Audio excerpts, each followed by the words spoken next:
This is the Agorist Nexus podcast. I'm Brandon. I've got my great co-host Dag with me. How you doing, Dag? I'm doing spectacular, dude. How's it going? Hey, great. We got a very special guest, John Bush. Been looking forward to this episode for a while. He's got a Kratom company, and then he does Freedom Cells, and he's been involved with a lot of freedom projects in the past. So, really good to get this guy on. How you doing, John? I'm great. Thank you so much for the opportunity to talk to your audience and chat with you guys. Looking forward to our conversation. Yeah, same. So, tell us about Freedom Cells, if you could. Well, essentially what the Freedom Cell Network aims to do is create a free society for those that are interested in organizing themselves differently, and to build this as the state institution begins to crumble around us. It's all centered around what's called the inner cadre group, which is approximately 8 people that work together for mutual aid, mutual defense, achieving common goals. And the number 8 is important because there's some studies and research by this guy named John David Garcia that finds that 8 people is the optimal number for maximum creativity. And then from there, the 8 people encourage the creation of 7 other groups of 8.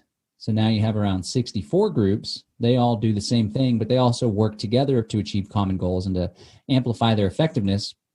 This is ideally spread around a local geographic area. So the inner cadre is what we call the original 8 people. And then it's a middle cadre when you have around 8 groups of 8. And then the meta cadre is whenever you have 8 groups of 64, which is 544 people. And essentially it's just an alternative social organization where the framework is decentralized and acts in a way that makes it hard to corrupt and makes it easy to achieve common goals and work together. And we have over 4,000 people that are participating spread all across the globe. So it's a super exciting moment in history, and we're really honored to be bringing this idea to the forefront for people to give it a try. Yeah, try messing that up, Soros. I think it's a really cool idea, and I've talked about this before on here, but like me and my girl were really like desperate for like other like anarchist friends like in real life, because it gets lonely out there.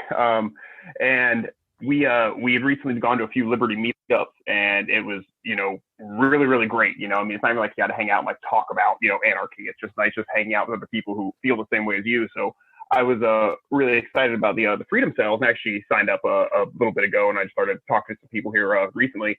But my first concern with anything like this is that it's got to at least get you on like a list, but at the end of the day, who cares? If I'd honestly be a little embarrassed if I wasn't already on a list for something. So I just want to go out there and have the opportunity to meet up with people. Most of the people who are near me are like an hour or more away. But what are you going to do? Are there any particular areas that you see it's more popular or gaining traction? I know that like in Texas, there's a couple of the bigger cells. Yeah, people can go to freedomcells.org, and they can sign up. And one of the cool functions on the website that aims to bring people together and show you where there's other people in your area to find the others, so to speak, is the member map. So once you sign up, you put your name, and you can put a pseudonym if you want, and then you put what skills you have to offer and kind of what you're looking for in other groups and other people, and then you can add yourself to the member map. So it's encouraged not to use your actual address, but you can use like the coffee shop down the road or the park down the street, and and then people will be able to find you, and y'all can join groups, you can join cells. Maybe they're not a good fit, maybe they are. And there's lots of pockets. There's a whole lot of people in California, of course. There's big pockets wherever there's big population centers. There's a whole lot of people in Austin. Dallas, Fort Worth is definitely leading the way as far as Texas goes. There's a whole lot of people in Western Europe, especially England. And scattered all across. There's some people in Southeast Asia. There's a little bit of people in the Middle East, but not a whole lot. I guess they need a little bit of freedom over there. But it's great. It's a great place for people that are like, I feel all alone. There's not people in my area, and you can find people in your area. And then if there's not a lot of people in your area, then maybe you can link up with an area where there are a lot of people and get some insights and some advice on great places to move. Or we also have a manual. We haven't really released it publicly, but we share when people join or they join the Telegram group, for example, our chat group. But we have like a Freedom Cell manual. It's not complete, but most of the work that I've put into it is teaching people how they can go out and recruit others and find like-minded people that may be willing to get involved in this mutual aid network. Yeah, it can certainly be a challenge, meeting new people and getting them, over to that side. So out where I'm at, there's a lot of people who it's like, we're 99% on the same page with everything, but like, they're still going to vote for Trump. You know what I mean? But they're cool people, go out, shooting with them. They claim to hate the government, yet, again, they're still going to vote for Trump. Somebody who, let's say, is in like that situation, like, would you still try to like bring them in a little bit, or is that still too far status, you think, to be part of the group? Well, anyone can join the group. And then when it comes to your inner cadre or your middle cadre or the network that you actually associate with and do activities with and meet up and host skill shares, for example, you can be selective with who it is that you invite.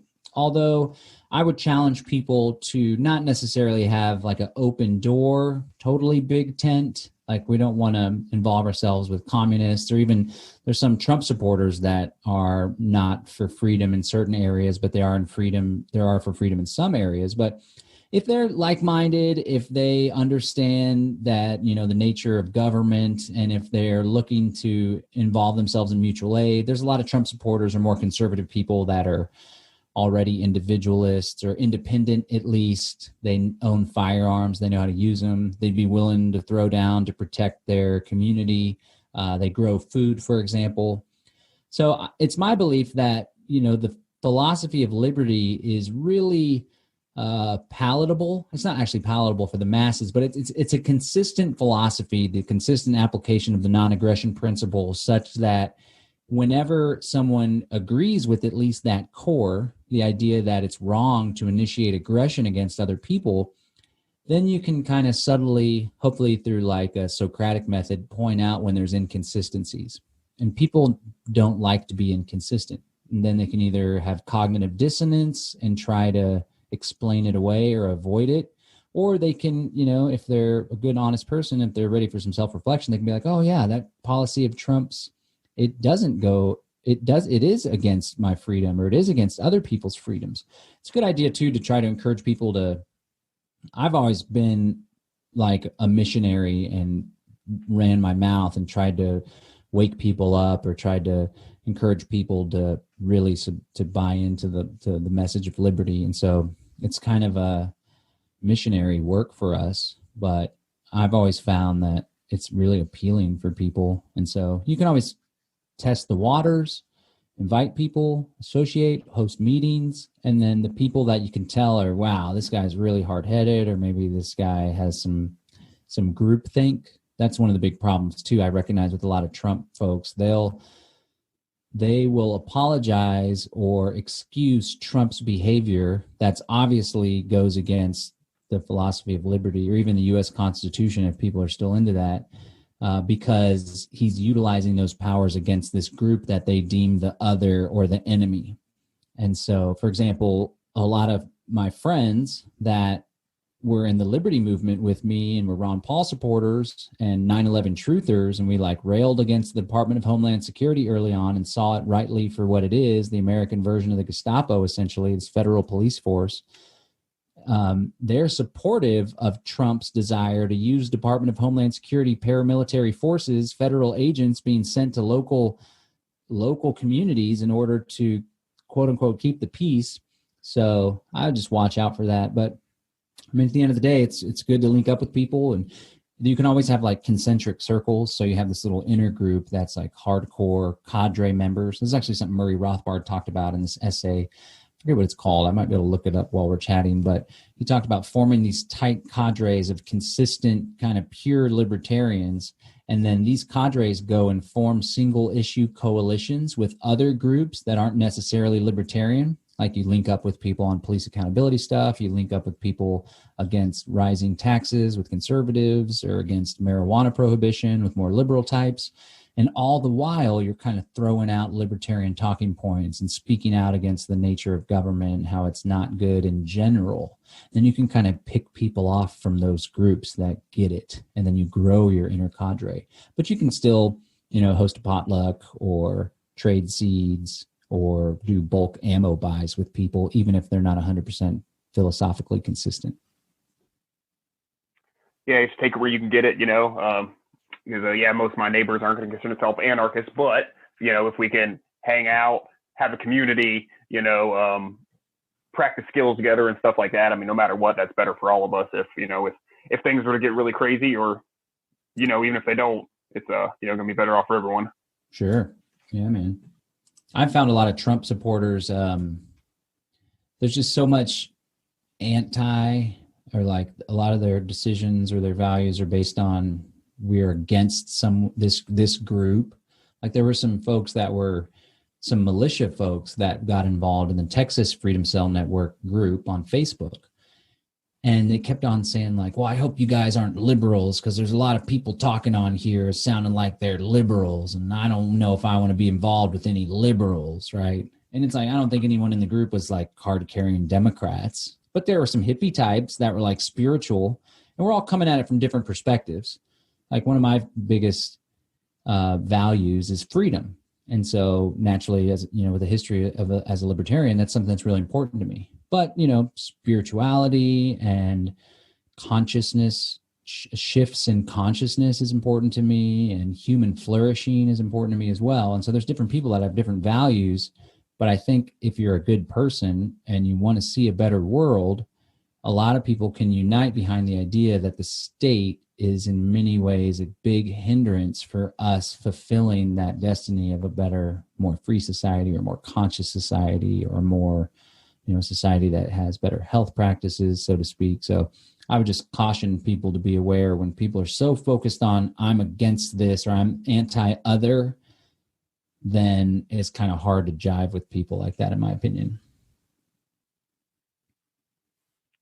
Yeah, I've noticed that too, especially with Trump supporters. It's if you're not with Trump, then you're riding with Biden. I'm like, no, I just there's things that I don't agree with on both sides. So let's shift gears here to Kratom. So tell us about the benefits of Kratom, if you could. Yeah, so Kratom is a member of the coffee family, although it has no caffeine, and it's made from the powderized leaves of the Kratom evergreen tree. It's grown primarily in Southeast Asia. All of our Kratom is imported from Indonesia. My company's called Brave Botanicals, and if people want to try Kratom for free, they can just pay $5 shipping and handling and go to freeounceofkratom.com, freeounceofkratom.com, and they can try a free ounce of green Maeng Da. So there's three main classes of Kratom. There's green, white, and red. The red varieties, a lot of people take for chronic pain, relaxation, help relaxing, and a lot of people take it instead of prescription pain medicine because they find that they become addicted to the pain medicine or the pain medicine makes them feel weird and loopy. The green varieties, they're kind of in the middle. They're good for stress and anxiety. I like to say it takes the edge off if you had a long day or if you're kind of losing your patience with your loved ones or your kiddos or whatever. And then the white varieties, they are good for energy, focus, motivation. They're good for like social lubrication if someone wants to quit drinking and still kind of have something to drink and kind of unwind a little bit at a party, for example. But a lot of people have found a whole lot of luck using it. And a lot of people have gotten off of pharmaceuticals, especially opioids. They help to minimize the withdrawal symptoms for people that become addicted to opioids or even opiates like heroin. So they try to quit. They can't quit because they feel so uncomfortable when they're going through with the withdrawals. Well, they take Kratom through that period, and it really helps to transition them to sobriety. Or some people continue to use Kratom after that, but it's still better than using heroin or popping a bunch of Percocet or Vicodin, for example. And then there's a lot of people, like my girlfriend, for example, she used to take Adderall all the time for ADD. which I think is bogus. I think it just means that her brain, her neurons fire really fast, and she's not intended to sit behind a desk for long periods of time. It's not necessarily a disorder, but doctor convinced her that there's something wrong with her. So she's taking this Adderall, which is essentially meth. It's like prescribed meth, really hardcore stuff. But she would drink after work and stuff a lot to try to slow down, because the Adderall had her just going. And when we met, I encouraged her to use Kratom, and she was able to quit the Adderall and quit drinking altogether using Kratom. So the government doesn't like it, because the government's in bed with the pharmaceutical companies, the pharmaceutical industrial congressional complex. We call it Big Pharma. And so they try to make it difficult for people to access Kratom. So you can't pay with a credit card or debit card when you go to my website. You have to use eCheck, totally safe and secure. You just give a checking account routing number. Never had any issues with that. Or, of course, you can pay with cryptocurrency, or you can mail a check or money order. It's also illegal in 6 states: Alabama, Indiana, Rhode Island, Vermont, Wisconsin, and one other in the South somewhere. I forget which one it is. And that's because of ignorant lawmakers. But it's a great agorist business, because the government really doesn't like it. I've had to, do all sorts of innovations and creative ways to make sure I could still reach people with this amazing plant. But it really has changed people's lives. And there's so many powerful testimonials people can see on our website. And again, if anyone wants to try a free ounce, it's an ounce of green mangda, which is the most versatile variety. Has some slight mild euphoria. It's good for getting a little boost if you're kind of dragging during the day, or if you're feeling real stressed out about something. Then you also get a chance to try the 4 other strains for 50% off once you add the free ounce to the cart. It comes out to like $33 for 5 different ounces. So that's at freeounceofkratom.com. That was actually one of the things I wanted to ask about on my list here about the Kratom company, was the issues that you had with banking and everything. That sounds real similar to a lot of the marijuana dispensaries, that they were having issues with not being able to take credit cards or use banks or anything. And I was really curious if you would use crypto to help overcome that. If you had to just sort of do like some lawyer type thinking to work around some of the hurdles that you've come across with that. Yeah, I've definitely had to get creative. It's been a very difficult industry to be involved in, but it's very fulfilling work to help people. It's also fulfilling as an activist to kind of thumb my nose at the man. But yeah, I had so many different loopholes with credit cards that I would use. Like I would use a PayPal account. Somebody would supply their debit card. I would capture the card info securely. Then I would send myself a PayPal invoice from a PayPal account to a different email address that I would rotate through several different email addresses. Then I would use the credit card info, and I would manually put it in on the PayPal invoice, and then the money would go to my PayPal account. Then I would transfer that to my bank. That got shut down. I did the same thing with Cash App. They used to be able to provide this link for Cash App where you send someone the link, and then you can put the credit card number in on a website. So I would send myself the link and put the credit card number in. That got shut down. My roommate's Stripe account got shut down, and my girlfriend's PayPal got shut down. And finally, I was just like, man, I just need to figure something else out, because this is too much of a headache to keep bouncing between these different solutions. And then the government was cracking down too. It's all part of this federal program that came out under Obama called Operation Choke Point. And originally they said it was to slow down money laundering through like payday lenders and stuff. But in reality, what they did is they used pressure from the federal government to the banks, to the credit card companies, to make it difficult for undesirable industries to do credit card transactions. Some of these industries are CBD stores, head shops, cannabis, adult toy stores, firearms. These are my favorite industries here, and the government's there making it hard for everyone to do business there. But we still get around. Business is doing really good. A lot of people are paying more attention to their health in the COVID era, and I've engaged in some creative marketing and really spent a lot of my entrepreneurial time focused on how I can be a better marketer and get this amazing product in front of more people, and have some nice automated sales funnels and follow-up and excellent customer service. And so me and the team here, I think we're doing a really good job overcoming these stinking hurdles that have been put in front of us. Sometimes it feels like as a businessman, I'm doing business with a parachute behind my back. It's just slowing me down, but that's the nature of the beast, I guess. Yeah, no. Yeah, they definitely make it a lot harder. Yeah, Go ahead, Brandon. absolutely. No, it's funny how the government uses the banking cartel to to squash businesses that they're not in bed with. So Yeah, Well, it's a with something great like use case for crypto for sure.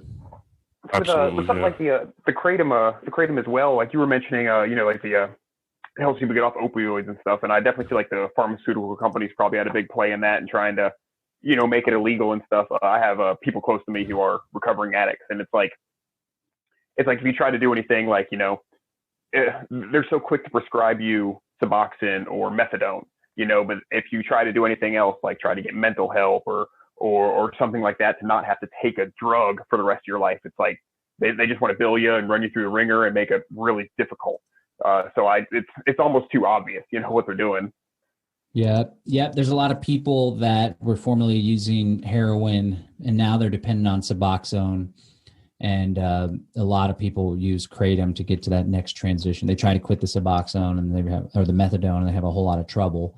They just get addicted to another type of opioid, but yeah, or another pharmaceutical. It was revealed that it's actually the FDA that's been behind most of the treachery to try to stop kratom. In 2016, the DEA tried to add it to Schedule 1, along with like heroin and LSD, and cannabis is still Schedule 1. Yeah.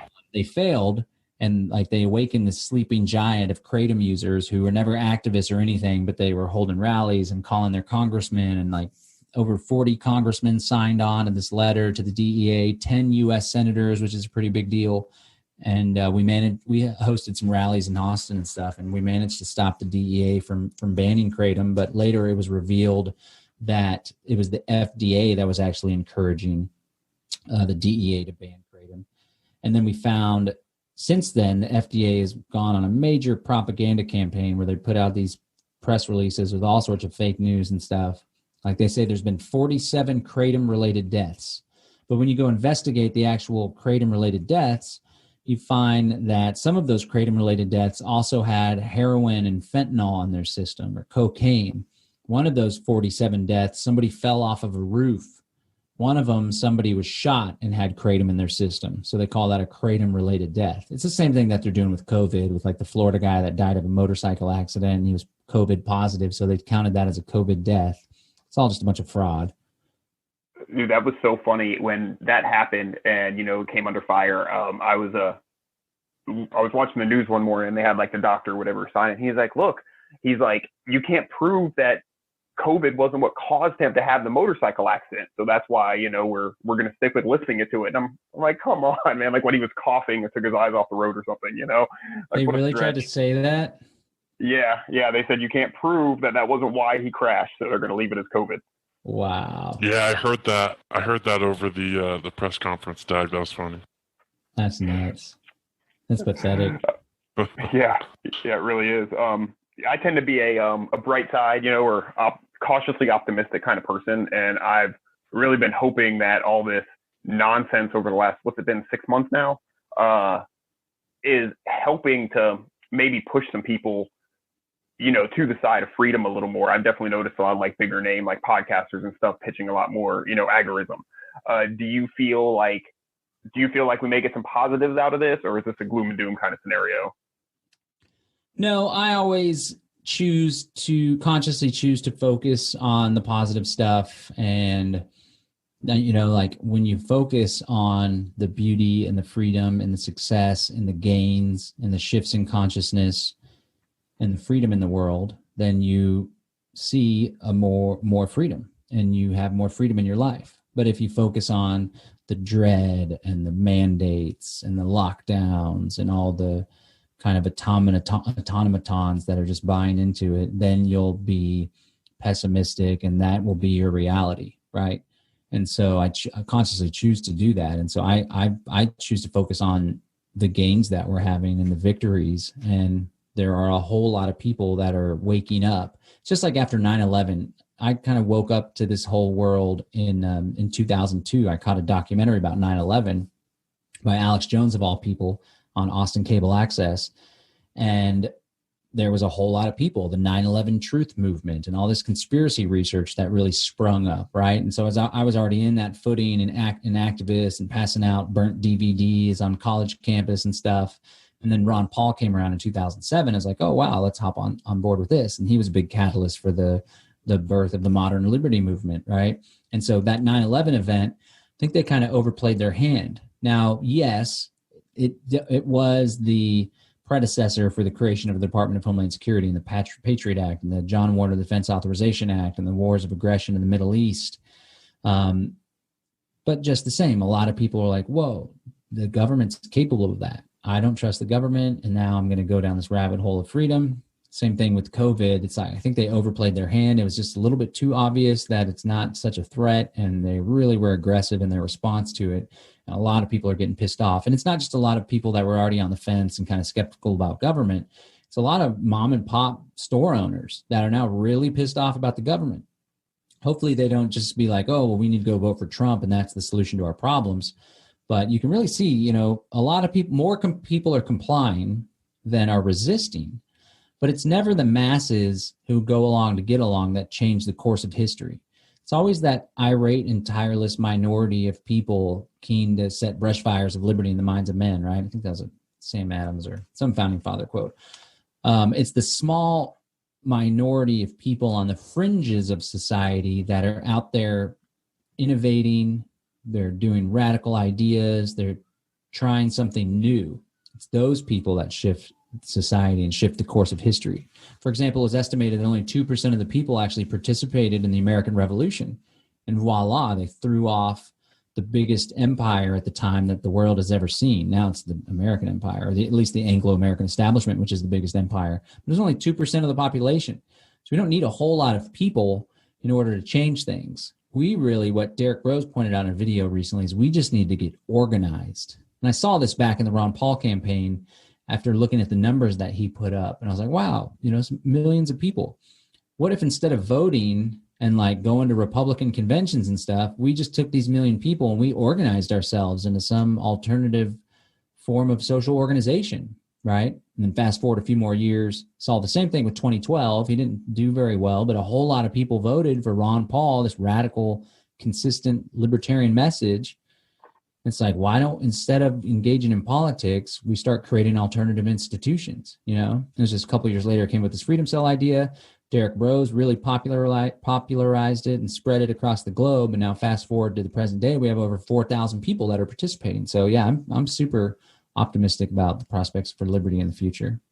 Yeah, absolutely. And I really love what you guys are doing with Freedom Cell. So great job with that. Appreciate all your hard work. Yeah, man. Join the site. Maybe there's a group in your area. Where are you guys from? Where do y'all live? I'm down in central South Florida. Right on. Cool. There's Florida. Florida's actually a relatively free state. Yeah, I think we were like first or second on the I don't know who it was, Cato or something, their freedom ranking, however they figure out those. We don't have a state income tax.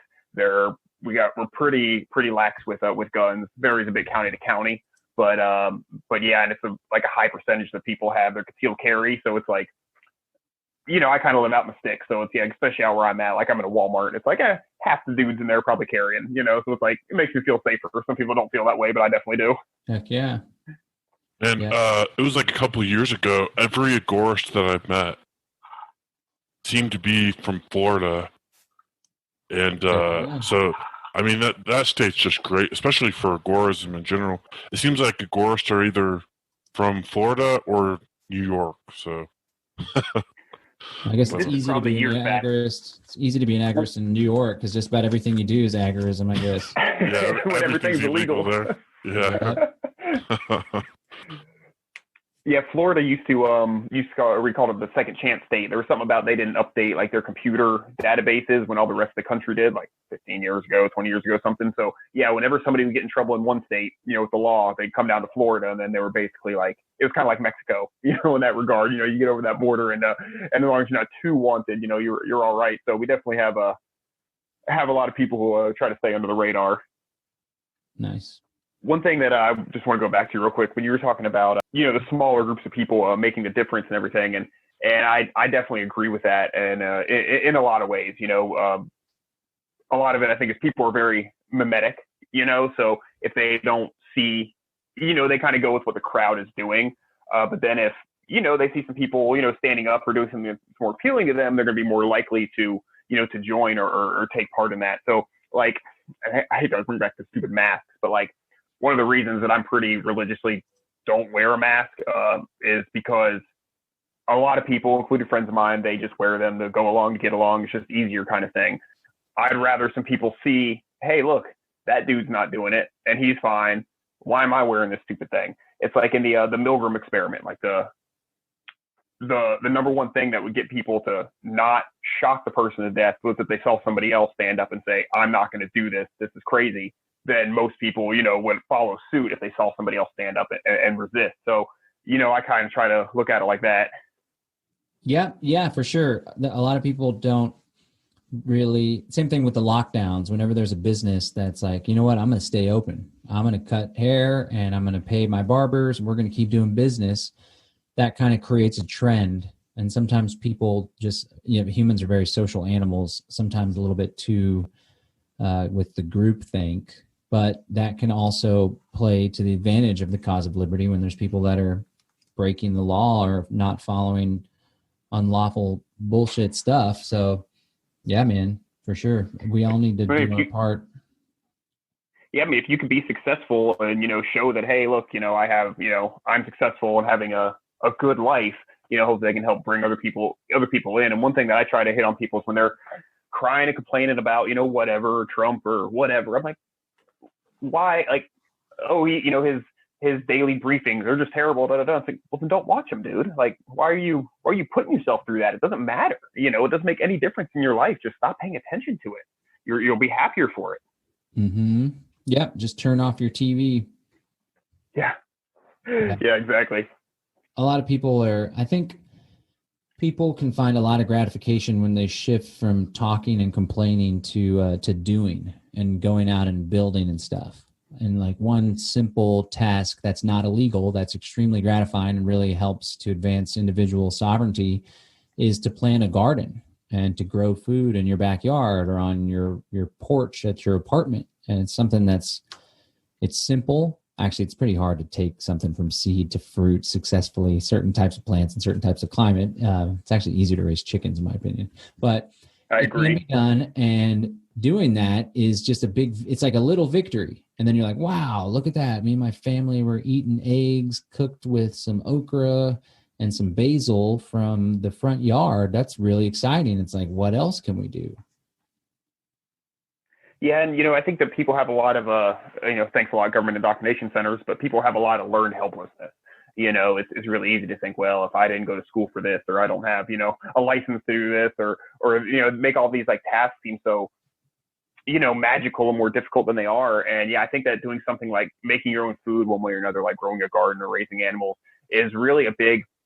Like when I started doing it, there is just something so weird and awesome about eating something that you grew and you care for and you put the work into, and you get to see some results. And yeah, I think that's I think it's really amazing. I totally agree with what you say with the chickens are easier than the veggies for sure. When we started our farm, we were doing vegetables and did it for a while. Once we started getting into chickens, I'm like, wow, this is just so much less work. Yeah, and a lot of food. We had like 120 chickens at one point on our little farmstead. It was nuts. We were shelling out so many eggs, and we would trade eggs for a silver dime, just like the old dime a dozen. That was based on a silver dime, right? And so we were trying to encourage people to understand that there's silver money and encourage these networks. This is before I learned about cryptocurrency. We were wanting to create these alternative networks based on silver trade. And then later when I learned about crypto, I was super excited about that. It was a little cooler than trading with silver dimes, but yeah, man. Something came up when you were talking about the learned helplessness. I think in the area of natural health, people can find a lot of empowerment. Like the very first time that I did something with natural health, I had this really, really bad throat infection that was so bad. It hurt when I would lean up and try to sit up from the couch. I was like grounded on the couch. And so I visited this naturopath I called a naturopath who's a friend of mine, and he said to nebulize, which is this little vaporizer machine, with colloidal silver and food grade hydrogen peroxide. So I acquired some of that and nebulized, and it literally wiped out whatever it was, that, whether it was bacteria or viral or whatever, in like an hour of me just sitting on the couch, nebulizing, breathing this in off and on for like an hour or two, and it was done. And all of a sudden I was like, holy shit, I just cured myself of that. That's incredible. I felt like I was going to need to go to the hospital or something. And then it's like, wow, what else can I take care of when it comes to my health? You know, and then fast forward to today, like I hardly ever go to the doctor or take antibiotics, and, you know, my own intuition, my own awareness of my body and my body's systems, and given the proper nutrients and nutrition and supplementation and vitamins and minerals and avoiding toxins and avoiding stress, you know, the body's a fine-tuned machine. If we just give it the right inputs and we avoid toxins and stuff, it can really take care of itself. So just like with, you know, harvesting your first dozen eggs, I don't know if that's harvesting, whatever, harvesting your first crop and making your first meal that's like 50% from food grown on your property, or at least the steaks are from the farm down the road, and then healing yourself for the first time when normally you would jump to the antibiotics, but instead you're using colloidal silver, or hosting your first Freedom Cell meetup and 12 people show up and you end up forming an inner cadre with 6 of them. It's all these little victories start to add up. And I think the time is now. You know, I believe that the price of liberty is eternal vigilance, and there'll always be the struggle between freedom and tyranny and good and evil. But, you know, things are really escalating fast as far as the creation of this technocracy and this smart control top-down paradigm. And tyranny is really heating up, and there's riots going on in the street. We have this crazy COVID, pandemic, scamdemic thing going on. So I think there's a really good opportunity now for people to kind of shift the way that they're living. And yeah, that's why we're hoping Freedom Cells is a vehicle for that, because a lot of people are like, well, I don't know what to do.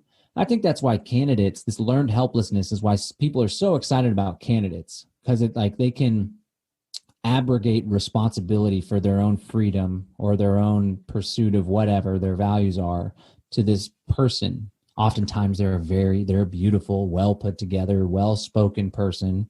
That's not with Joe Biden, you know, but I was watching Trump. So I like to watch some of Trump's speeches sometimes. I'm by no means a Trump fan, but I'm kind of in awe of the dude sometimes. I'm like, damn, did he really say that? And it's like, oh my God, he's ripping into the mainstream media again. Like it's entertaining to me. But like I was watching him, I was like, man, this guy's really playing the audience good. He's like shouting them out. And I love it when we're here and look at all these beautiful people and stuff. And they're just eating it up. And so I can see how people would, and then they're all, you know, the people that go to a Trump rally with like the sequin shirt that says Trump, and they got the hat and they're all done up, and it's like a really big to-do thing. It's easy to see how life is screwed up. There's riots, you know, from a Trump follower perspective. It's like the communists are taking over and the Democrats are threatening to destroy our country, and this is our last stand, and Trump's going to save us from the pedophile satanic elite. And you can really just like, oh my God, this is my hero and my savior. But at the end of the day, that's not the case at all. In fact, that's total bullshit. And it's because people have abrogated the responsibility for their freedom or pursuing happiness to other people, politicians, that were in this problem today. So one thing with Freedom Cells is when people are like, well, what do I do? It's really easy to vote. You know, it's a low risk thing to go vote. And that person, you know, Ron Paul or Rand Paul, or the Libertarian Party, all this JoJo Jorgensen and stuff. It's like, all we got to do is get people to vote for JoJo Jorgensen and everything's going to be okay. First of all, she's going to get like 2 or 3%. That's not going to make a difference at all. Same thing, like, all we got to do is vote for Trump, and then he'll root out the deep state and everything's going to be okay. It's like, no, that's not how it works. You need to take responsibility for all of these problems into our own hands. That's why we've gotten into the position where we are, because everyone has been asleep at the wheel while this cabal of evil people have taken control of every major institution in society, and they're using it and leveraging it to carry out a pretty nefarious agenda where they really want to harm a lot of people and they want to control everything at a global level. So it's like, if people are looking for something to do, got this really cool organization that is not illegal yet, you know, it's pretty low risk. You just got to link up with people and do cool stuff. So we're hoping to create that vehicle that people can hop in and cruise with us rather than relying on politicians and government to solve their problems. Yeah, when people can hang out with other people and learn skills and stuff too, it's going to help, it helps build that confidence, and help them realize, oh, I don't need some dude who lives 1,000 miles away to run my life for me. Yeah, that I've never met, that isn't like me or anything like me. And right. Whenever I go to these like anarchist conferences, it just feels so good being around like other people who believe in liberty and freedom. Like, I don't know. For me, I just can't, I can't describe that feeling. But you're kind of doing the same thing with Freedom Cells. You're bringing these same type-minded people together, and and I just think that I'm really excited for it myself. Yep. I get that same feeling at a Liberty conference or an anarchist conference, just being around people. It's kind of like you leave with like a little bit of a high or a buzz, like, wow, I met so many people and we did some. Yeah, they're all so great. Yeah. Yeah. Exactly. All these cool big names that are doing all these cool things. They have these powerful speeches. So yeah, we can have that in our lives, And a lot of people are like, there's no one in my area. But it's like, well, if there's no one in your area, then we got to get out and go find people and recruit people and bring the people out. Yeah, you got to make the area, right? Yeah, you got to make it happen. Somebody's got to make it happen. And if there's no one in your area, then you just de facto became a leader and an organizer. And there's all sorts of groups. Trump supporters are a decent place to start, especially the more edgy like Q people. I'm not a big Q guy myself, but at least it means that they're in like the conspiratorial realm where they're like really questioning things and they're allowing some pretty hardcore thoughts into their head, so maybe they'd allow the hardcore thought that we don't need government at all. You can there actually might be a good strategy to kind of leverage the Q mistrust in government and the deep state to kind of be like, well, then why don't we just do away with the state altogether if it's been so easy for this small group of people to control so many things, But you can find people that are like homeschoolers. They're always usually pretty anti-authoritarian and thinking outside the box type people. Unschoolers especially, which is like a more radical child-led learning, really giving a lot of freedom to the child. People that go to farmers markets, gardeners, the gun group, local gun group, those guys are usually pretty down, There's a lot of people out there that could be brought into the fray. Yeah, I've definitely had good luck at my farmers market with my customers and stuff, talking to people. I definitely get a lot of people who are weary, of government at the least. But sometimes, you're kind of surprised that, who it is who has those freedom tendencies as well. Mm-hmm. Heck yeah.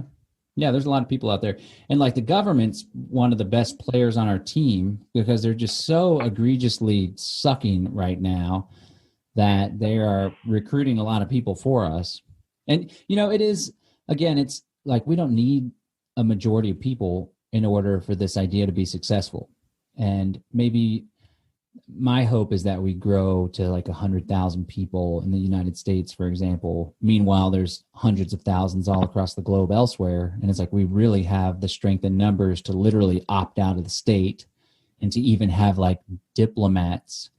So we like nominate or we choose people within our organization that are maybe they're lawyers or maybe they're just really well-versed, good communicators. And we send diplomats to go negotiate with the state. And we're like, hey, there's 100,000 of us in Texas or in the United States, and we are all going to declare our independence on July 4th, 2029. And so we want to go ahead and inform you of that and see if we can come to some sort of agreement where we dissolve our relationship with the state and we do so in a peaceful way. Because we're all very heavily armed, and we know that you're very heavily armed as well. And the last thing that we want to see is bloodshed and violence. But we are done participating in your institution. It's caused too much harm for too many of us. So let's have a conversation about what this peaceful dissolution might look like. That's my hope of what it could be. It may never become that. Even if it never becomes that, still having a network of people that have your back, that can help you out when your son breaks his leg or when you fall upon hard times, or that can teach you why you need to plant this crop instead of that crop in the fall, or we can all buy ammo together to protect ourselves. We can form a mutual defense compacts. If the riots come to our little area or whatever, we're going to be prepared to defend Joe's gas station down the road that got the windows smashed in last weekend. We're ready. We're going to come this weekend. We're going to be there. It's just, there's so many opportunities for benefit when you have like-minded people that are working together on common goals. And there's no reason why we should not be doing that. We absolutely should be doing that now. Right now. Yeah, when you have all those other skills or that community or that network, it really insulates you or shields you from some of the turmoil that might be going on in the rest of the country, or the outside world, so to speak. When the possible, if not probable, supply chain issues that we're going to be facing here with food and everything coming up. It's like, I got 1,000 pounds of meat in my freezer. Me, my neighbors, and my customers, we're good for a while. So there's that buffer there, which is really nice. That's a lot of meat. Well played. Yeah, definitely. We unfortunately, like 3 years ago, Hurricane Irma came through and we lost power for like 2 weeks, and I didn't have a generator or anything, and I lost like dozens of birds. It was really, really heartbreaking. But yeah, I had to get all that handled because I can't afford that again. Nice. Right. Yeah. You got like a generator or something, right, Doug? Yeah, I do. And then what I want to do is I want to get a little solar wind and battery system big enough to just power my freezer. So if anything, I can live without electricity, but my freezer's gotta have power. Yeah, that's a big one. That's a lot of people encourage the storable food to do stuff that won't go bad if the electric grid goes down. But if you can go, even one step ahead and have the ability to power the frozen stuff. And then another good thing is to you do like the freeze dry or smoking something, making jerky type stuff. That's always good too. There's a lot of people. Go ahead. I was gonna say you can can meats and stuff too. So as long as you have a pressure canner, you can jar chicken and then it's shelf stable for a while. Heck yeah. Yeah, my ex-wife made like this egg powder that lasts forever, and it's like a what's the word? I forget what the word is, but all you do is like mix it up with water and heat it up, and then you have eggs again or milk.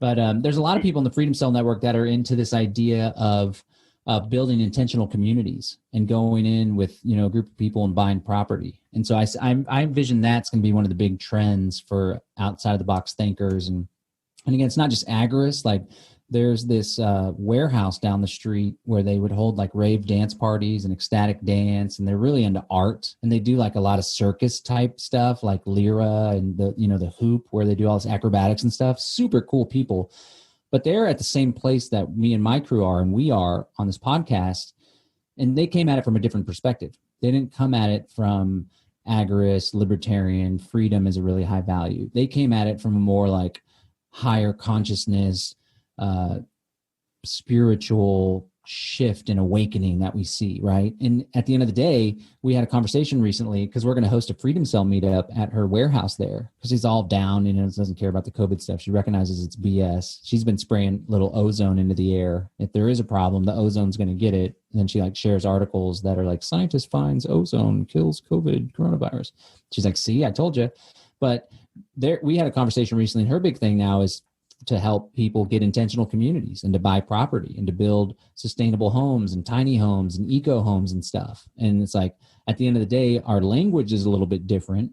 I'm more focused on freedom and opting out of the government and the technocratic state. And she's like, this is a way for people, the shift in human evolution and how we organize civilizations, but like there's a big trend where people are wanting to get the heck out of the cities and form our own communities where like kids can be raised in a tribal setting and we can grow food together and we can protect ourselves. And I think that's where the future is going to be at. And then we network all these groups. It could be kind of like the Freedom Cell thing with the Freedom Cell infrastructure. And we have like a confederation of eco villages and intentional communities that are spread out across the country or across the globe. We trade amongst ourselves. We have a currency that we use. We defend one another. It's like the Hanseatic League. I forget what sea it was centered around. It might have been the Mediterranean Sea, but it was the Hanseatic League that had all these city-states. It wasn't a big nation state. It was just a bunch of different city-states. And they created a mutual defense compact where they would defend one another from external aggressors. And they also had trade compacts. So there's no reason why we can't populate a whole lot of intentional communities and eco villages and stuff, and then have a confederation amongst ourselves where we support one another. It's a decentralization. We're moving away from the nation state. Nation state's kind of like in death throes, and it's going to get a lot worse and ugly before it gets better.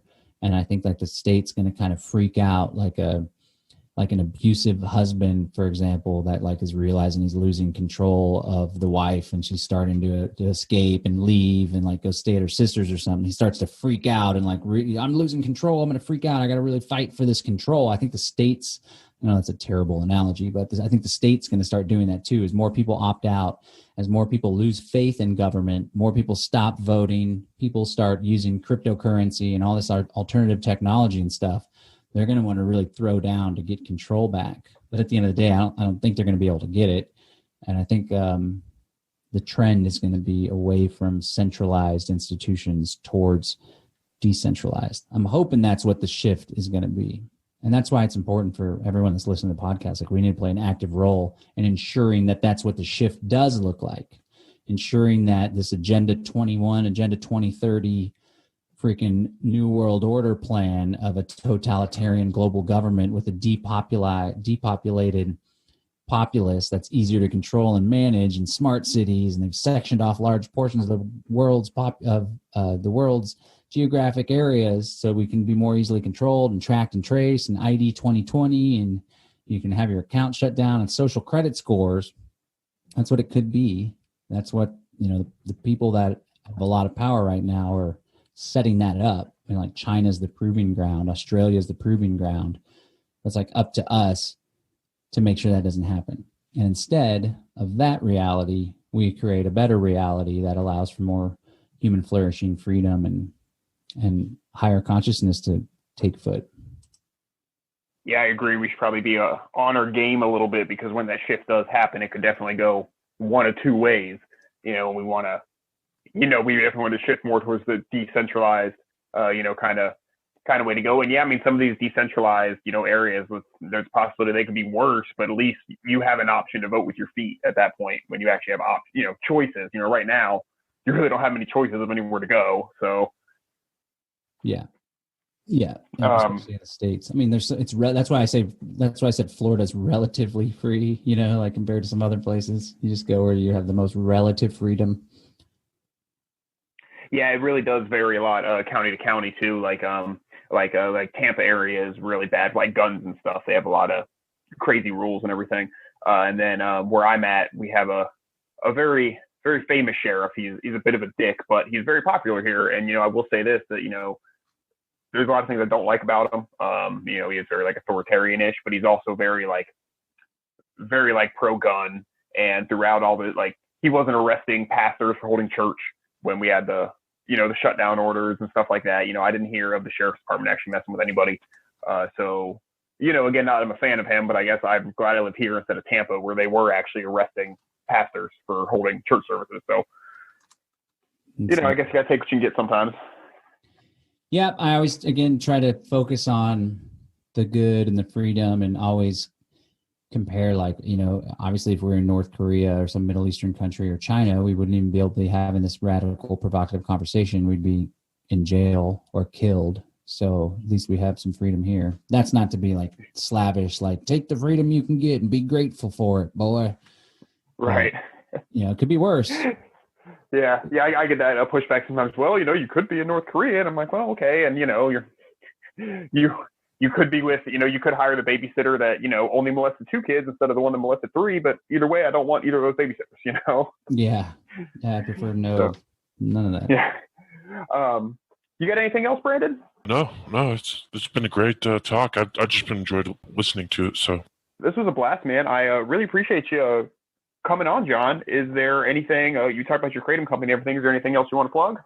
I have a podcast I do that you can find it at livefreenow.show, livefreenow.show. It's Live Free Now Show. And there's a YouTube channel and all that stuff too, but encourage people to check that out and subscribe to the podcast. And then if Kratom sounds like something that might be of benefit, again, it helps with chronic pain, relaxation.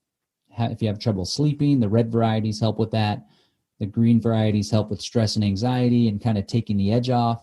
And then the white varieties are good for focus and energy. And they're also good if you're like going out and you don't want to drink. You can go to freeounceofkratom.com, freeounceofkratom.com, and just pay $5 shipping and handling, and I'll send you a free ounce. And then you have the opportunity to try the other 4 ounces for $5 off, or for 50% off. And then again, yeah, the Freedom Cell Network, it's tons of like-minded people, 4,000 people, tons of people in the US, but also global. Really, I think it's an awesome opportunity. And I think the idea is really hot and has a lot of potential.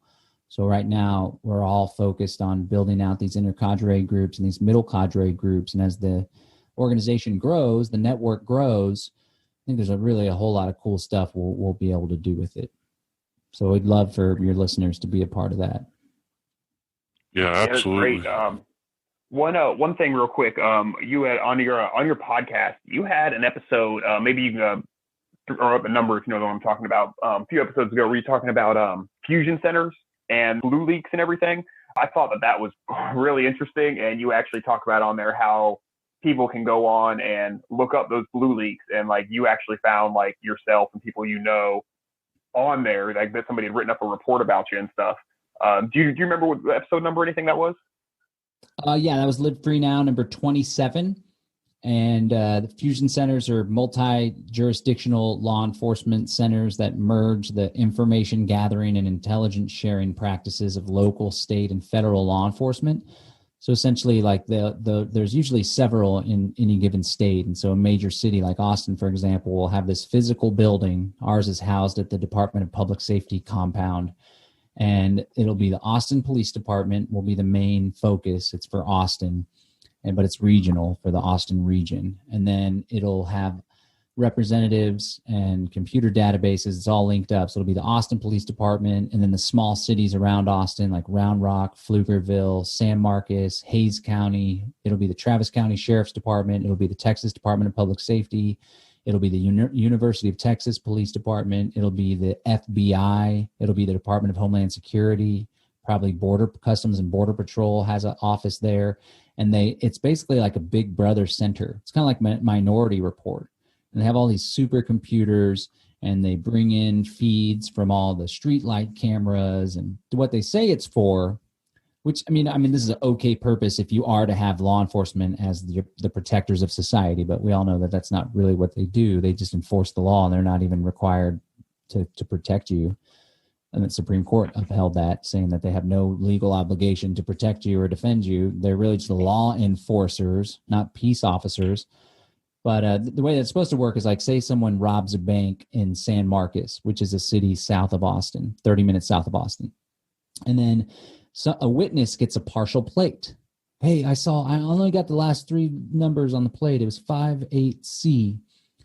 But it looks like they were heading northbound on I-35, which is towards Austin. So the San Marcos police will enter that information. It'll get sent up to the Austin Regional Intelligence Center. They'll put out an APB, all persons bulletin, on that, the red truck, last 3 digits, blah, blah, blah. Then maybe someone else sees, I saw that red truck, and it's someone in Kyle Police Department. So they link it up and whatever. That's how it's supposed to work. And that's what they do. Probably a majority of their work is like police work like that. But they also spend a lot of time focused on activists, especially radical activists. They're not focused on, Austinites for Trump held their community meeting. They're focused on the Boogaloo Boys, and militia group held a rally, and the new Black Panther Party hosted a firearm. They all had firearms. They marched on the Capitol, and John Bush posted on Facebook a video and said, what if instead of filming the police,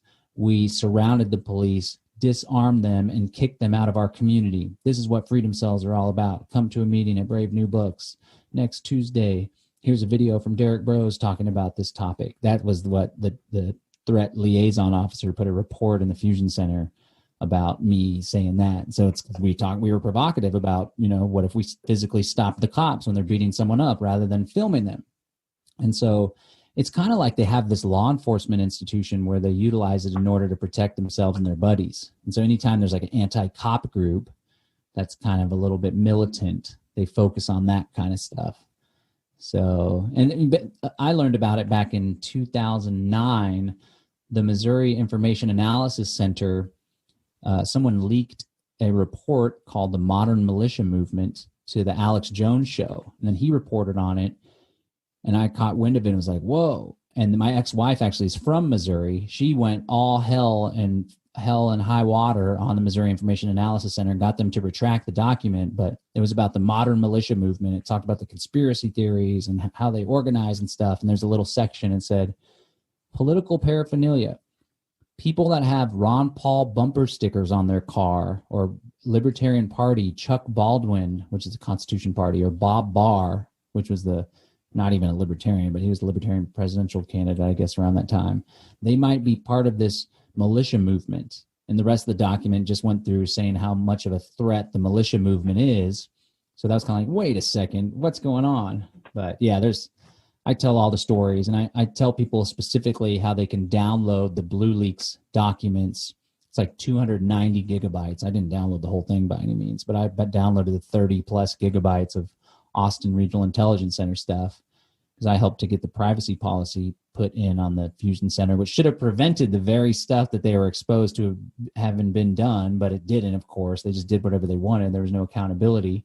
But yeah, it's a good podcast to learn about this Fusion Center apparatus. They're all over the country. Department of Homeland Security came around because of 9/11. Totally terrible. Meanwhile, Trump supporters are loving the Department of Homeland Security right now. So there you go. Yeah, I thought it might be fun to get on there and see if see if you got any reports on yourself. Curious if I do, but I'm definitely not as much of a public figure as you. So hopefully I don't, but we'll see. Like, again, I'd probably be a little disappointed in myself if I wasn't. So if everyone's on the list, then there is no list anymore. Yeah, true. Good point. Man, John, thank you so much. This was a hoot, man. I really appreciate it. Hey, thanks for having me, guys. Y'all take care. Be free. Absolutely, dude. You too. Yeah. Thanks, John. And I want to end this with a quote here. It's speak up, speak often, and don't worry about those that at this point cannot understand, as they can never unhear what we tell them. Ron Paul. Thanks, guys. Of course, Nexus out.